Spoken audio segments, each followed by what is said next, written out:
काम करता था। 5 सालों से वो शहर की एक मिल में मजदूरी किया करता था। हेलो। हाँ बोलो रमा, कैसे फोन किया? हेलो जी, आप तो हमें गांव में लेने आने वाले थे, क्या हुआ जी, आप आए नहीं? रमा अभी ठंड बहुत हो रही है और मेरे पास तुम्हें गांव से शहर लाने के लिए अभी पैसे भी नहीं है। तुम कुछ दिन और रुक जाओ वहाँ। क्या कहा आपने? ऐसा मत बोलिए, आप कब से बोल रहे हो कि हमें लेने आओगे? दीपू मुन्नी भी रोज आपका इंतजार करते हैं। सुनिए जी, अगर आप कहें तो मैं खुद ही आ जाऊं क्या आपके पास बच्चों को लेकर? मेरे पास कुछ पैसे पड़े हैं, आप जो भेजते थे मैंने उसमें से बचाए हैं। अगर ऐसा है तो फिर आ जाओ, और तुम्हारे पास घर का पता तो है ही, वहाँ ही चले जाना। रमा अपने दोनों बच्चों को लेकर गांव से शहर के लिए निकल जाती है। उसके साथ उसकी बहन दिव्या भी होती है। रमा के माता पिता की मृत्यु के बाद अब वो बेचारी कहाँ जाती, इसलिए रमा उसे अपने साथ ही ले लेती है। ठंड का समय चल रहा था, दिसंबर का महीना, जिसमें कड़ाके की ठंड पड़ती है। रात होते ही रवि मिल से अपने घर को निकलता है। अरे यार, आज तो कुछ ज्यादा ही ठंड पड़ रही है। हाँ यार रवि, ये ठंडी ठंडी हवाएं और चारों तरफ पड़ती हुई धुंध, बहुत ही ठंड है भाई। चल जल्दी जल्दी घर चलते हैं। रवि अपने घर पहुंचता है। वो एक झोपड़ी में रहता था। रवि अपने बच्चों को देखकर बहुत खुश हो जाता है। वहीं वो अपनी साली दिव्या को भी देखता है। अरे दिव्या, तुम यहाँ? ओह अच्छा, याद आया। कोई बात नहीं, अब तुम हमेशा ही हमारे साथ रहना। पापा, मुझे आपकी बहुत याद आ रही थी। हाँ पापा, आप हमें लेने क्यों नहीं आए? बच्चों, मुझे थोड़ा सा काम था। तुम दोनों ने कुछ खाया? हाँ जी, मैंने दाल चावल बनाए थे। आप भी हाथ मुंह धो लो, मैं आपके लिए भी खाना लगा देती हूँ। खाना पीना खाने के बाद सभी लोग फर्श पर सो जाते हैं। यहाँ रवि के पास बस एक ही कंबल होता है। अब पांचों लोग नींद में उस कंबल को अपनी अपनी तरफ खींचते हैं। एक तरफ रमा और रवि लेटे हुए थे, दूसरी तरफ दोनों बच्ची और दिव्या लेटी हुई थी। रमा को ठंड लग रही होती है तो वो सारा कंबल अपनी ओर खींच लेती है। ठंड तो उस समय सबको लग रही होती है, ठंड जो इतनी कड़ाके की पड़ रही होती है। तभी रवि उठकर देखता है कि उसके बच्चे और उसकी साली दिव्या ठंड से कांप रहे होते हैं और सारा कंबल रमा ने ओढ़ा हुआ होता है। रमा, उठो उठो जल्दी। क्या हुआ जी, आप जाग क्यों रहे हो? वहाँ देखो। रमा अपने बच्चों और बहन की तरफ देखती है और वो घबरा जाती है। उसके बच्चे और बहन ठंड से कांप रहे होते हैं। हाँ जी, आप देख क्या रहे हो? जल्दी से कंबल बच्चों पर डाल दो ना, ठंड बहुत है। रवि सारा कंबल बच्चों और दिव्या पर डाल देता है और रवि और रमा दोनों ही बिना कंबल के ठंड से ठिठुर के सो जाते हैं। सुबह रवि और रमा दोनों ही जल्दी उठ जाते हैं। रमा, तुम ठीक तो हो ना? तुम्हें सर्दी तो नहीं हो गई? रात को बहुत ज्यादा ठंड थी, मैं इसीलिए तुम सबको यहाँ नहीं बुलाना चाहता था। मेरे पास तुम्हें ठंड से बचाने के लिए कपड़े भी नहीं है, मुझे माफ कर दो। हाँ जी, आप क्यों माफी मांग रहे हो? आप चिंता मत करो, मैं बिल्कुल ठीक हूँ। आप तैयार हो जाइए, आपको मिल भी तो जाना है। मिल जाते हुए रवि परेशान सा लग रहा होता है। वो सोच रहा था कि मालिक से एडवांस पैसे ले लेगा, जिससे वो एक और कंबल खरीद कर ले आएगा। लेकिन जब वो मिल जाकर देखता है तो मिल में जोरों की आग लगी हुई होती है। वो अपने दोस्त प्रीतम से पूछता है, प्रीतम, ये मिल में आग कैसे लग गई है? ये कैसे हुआ?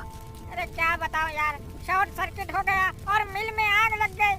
अभी मालिक आए थे, उन्होंने कहा कहीं और काम ढूंढ लो, मेरे पास इतना पैसा नहीं है कि मैं दोबारा काम शुरू कर पाऊं। रवि प्रीतम से ऐसा सुनकर और निराश हो जाता है और सोच पे पड़ जाता है कि अब तो वो इतनी जल्दी कंबल कहाँ से लाएगा। ना काम है और ना ही पैसे। प्रीतम, अब हम क्या करेंगे? क्या काम करेंगे? देख भाई, मेरे पास कुछ पैसे हैं जिनसे मैं एक छोटी सी चाय की दुकान खोलूंगा। मेरे पास थोड़ी सी सेविंग्स है। तू बता, तू क्या करेगा? पता नहीं यार, मेरे पास तो पैसे भी नहीं है। जितने पैसे यहाँ से मिलते थे वो पैसे तो मैं अपने गांव भेज देता था।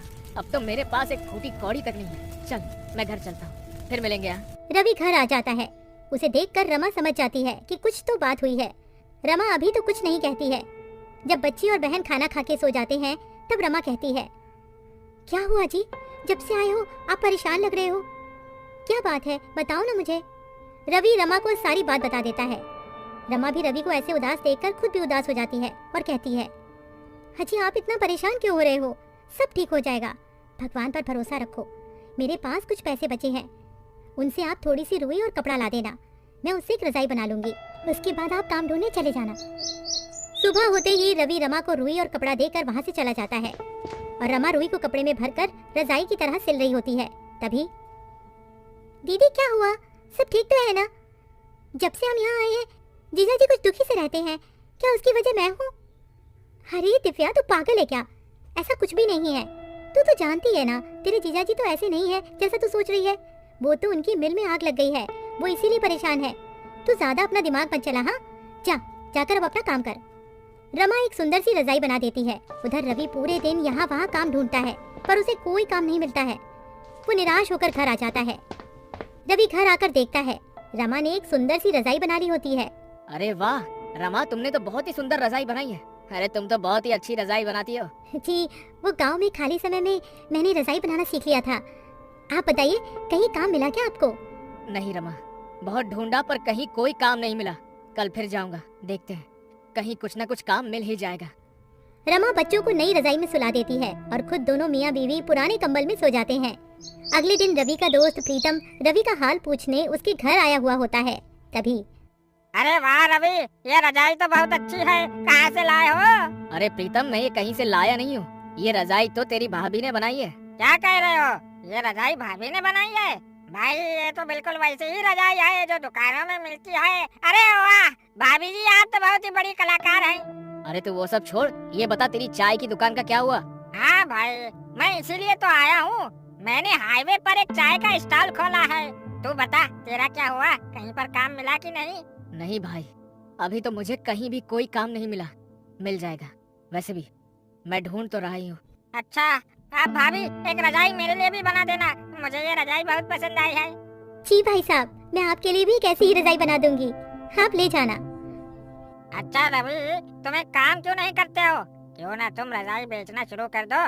भाभी जी बहुत अच्छी रजाई बनाते हैं, लोग खूब खरीदेंगे ऐसी रजाई। तुम बोल तो ठीक ही रही हो, अभी तो मेरे पास कोई और काम नहीं है और ठंड भी बहुत पड़ रही है। चलो ऐसा ही करके देखता हूँ कुछ दिन। पर प्रीतम, मैं ये रजाई बेचूंगा कहाँ? हाईवे पर मेरे चाय के स्टॉल के पास तुम भी रजाई बेच सकते हो। पर प्रीतम, एक और दिक्कत है, मेरे पास पैसे भी नहीं है सामान लाने के लिए।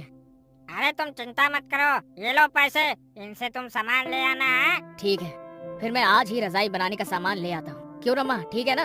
आप जैसा भी कहो, मैं तो आपके साथ कोई भी काम करने को तैयार रहती हूँ। रवि और प्रीतम दोनों चले जाते हैं। रवि बहुत सारी रुई और कपड़ा घर ले आता है। उसके बाद रमा रजाई बनाने का काम शुरू कर देती है।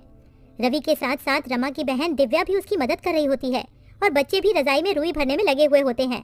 2 से 3 दिन में सबने मिलकर 10 रजाइयाँ बना ली होती हैं और रवि सारी रजाइयाँ लेकर हाईवे पर प्रीतम के बगल में ही बेचने लगता है और देखते ही देखते उसकी रजाइयाँ बिकने लगती हैं। वो रजाइयाँ बहुत सुंदर लग रही होती हैं, जिसकी वजह से लोग खरीदने आ रहे होते हैं। देखा तुमने रवि, बिक गई ना सारी रजाइयाँ। अब तो बस रजाइयाँ बनाते रहो। रवि घर जाकर रमा को सारी बात बता देता है। रमा बहुत खुश हो जाती है और रवि और रजाइयाँ बनाने की तैयारियां करने लगता है और रवि का रजाइयों का कारोबार खूब अच्छा चलने लगता है। इस तरह रवि अपना खुद का काम करने लगता है और अपने परिवार की सारी